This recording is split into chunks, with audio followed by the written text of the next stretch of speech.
Hello les amis, je voulais partager avec vous une réflexion que je me suis faite sur la fameuse question comment tu ferais si tu étais otage à Gaza, comment tu ferais si tu avais un enfant qui était otage à Gaza, comment tu penses que tu aurais réagi si tu étais palestinien.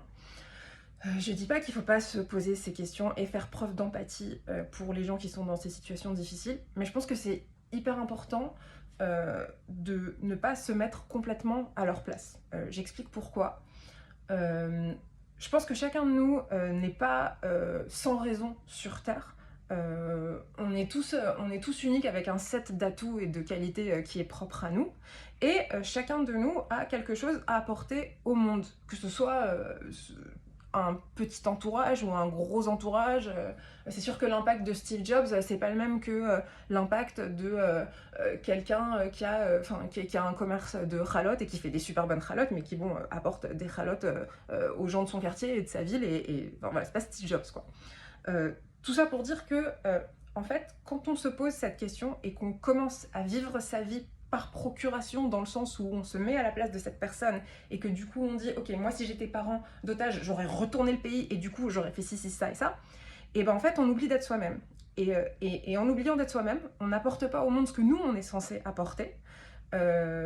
Et en n'apportant pas au monde ce qu'on est censé apporter, en fait on se fait du mal entre guillemets et à soi et au monde parce que on fait pas notre taf en fait. On remplit pas notre mission sur Terre qui est la nôtre, spécifiquement la nôtre, et qu'on est la seule à pouvoir remplir. Parce que ma mission à moi, la mission de Noah Benatar, il n'y a que moi qui peux la faire en fait. La mission de chacun qui regarde cette vidéo, il n'y a que lui qui peut la faire. Donc en fait, quand on se met dans des trucs de et si, et si, et si, et si j'étais quelqu'un d'autre, et ben on oublie d'être nous-mêmes, on oublie de faire notre taf. Et y a, un jour j'ai vu une vidéo, un entretien en fait de Merav Leshem Gonen, qui est la maman de Romi Gonen, qui est une otage qui a été libérée il n'y a pas très longtemps. Elle a été interviewée par un journaliste israélien donc, qui s'appelle Amichai Attali. C'était à l'époque où sa fille était encore otage, quand elle a été interviewée.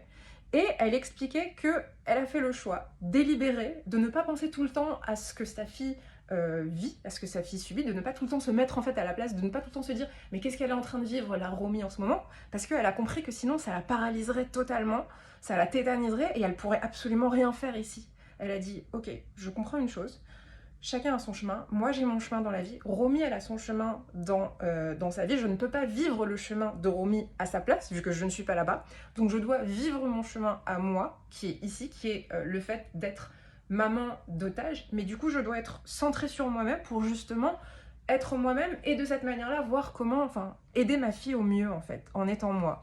Et je trouve que si une maman d'otage arrive à se dire ça, sachant qu'elle est dans une des situations les plus difficiles au monde, qui est de savoir que ton enfant est détenu par des monstres et de ne pas savoir ce qui se passe avec lui, je pense qu'on a tous à apprendre d'elle. Et pareil pour la question, ouais, qu'est-ce que tu ferais si tu étais palestinien? Mais je ne suis pas palestinienne en fait. Moi je suis juive israélienne.